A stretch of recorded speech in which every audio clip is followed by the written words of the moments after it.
guys?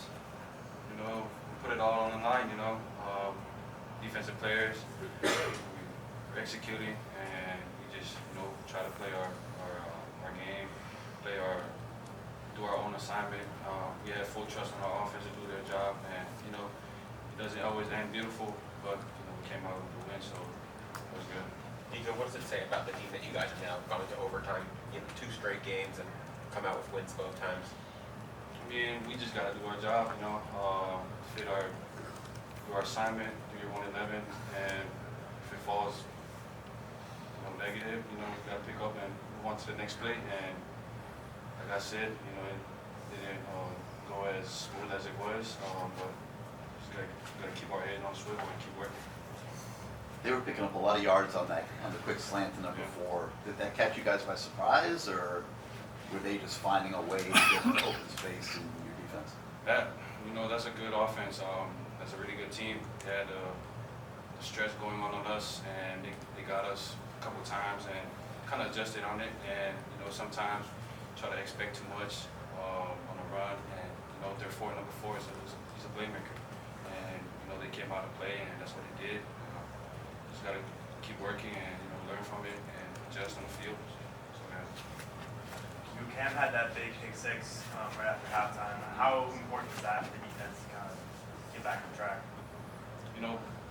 Cam's a playmaker, and he came in clutch at that moment. Sway the momentum towards our side, and we just play aggressive. We kind of played passive in the beginning, but when you read your keys and you react fast, you make those type of plays, and that's what Cam did. You guys obviously, this quarterback known for getting some rushing yards. You knew he was probably going to have some attempts.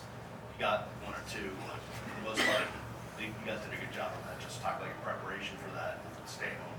Yeah, that was like their number 1 successful play. Was running that draw QB and kind of game planning with our D-line, staying tight, playing in the pocket, and we just try to keep him in the pocket, and not because he's dangerous with his legs. So Coach G did a pretty good job emphasizing draw preparation, and our guys came out and executed. Hey, Kiko, you would have said Ruben had 2 more. Did you guys do anything in practice this week to really kind of emphasize pressure this week? Yes, our D-line, they've been doing their thing. They've been really good at pass rushing. We got the best interior in the nation, and they were doing their job. Because no surprise that those guys were in the backfield. So yeah. I think Branson needs back. Yes, we do have Branson back. Good to have him back. You guys had a few situations, I don't know exactly off the top of my head, but a few situations where you were backed up against the end zone and held Virginia to a field goal. Just what's the strategy, or what's like the defensive attitude in those situations? Our coach keep emphasizing it. They don't score on the 2-yard line, on the 1-yard line. It don't matter. You just gotta play fast, do your 111, and everybody was executing it. We got guys playing fast on the red zone. That's when you gotta turn on red light, green light. Green light and go. So there's no second decision to make it at the goal line. You gotta play aggressive, and that's what we did. Red light for that, green light for you. Yes. There's a couple more for Kiko. Congratulations. You guys qualified for a bowl with this win.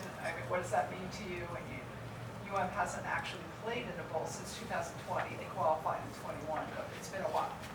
Yeah, I'm new here, and it's a great direction we're heading to, but that's good that we're bowl eligible, so we got to move on to the next game. We got NC State next week. We got to go over there, and we got to prepare, and that's what we're going to do. We're focus on the next game.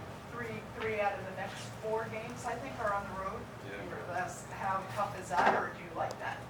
It don't really matter where we play. We just got to do our job, and that's what we're going to do. Go and do. Well, you started October up on a tough note with those 2 losses. How do you feel now that the month is over, that you're able to come up with a good 2 overtime wins against Clemson and this one? Do you feel this is a real big character builder for what your team has to look forward toward the stretch run? That's just totally a positive thing. Sways momentum back, getting guys very confident, and that's what we're going to do. We're going to head on. focus on the next game and prepare as we always do and get our mind right. Awesome. Thanks, Kiko. Thank you.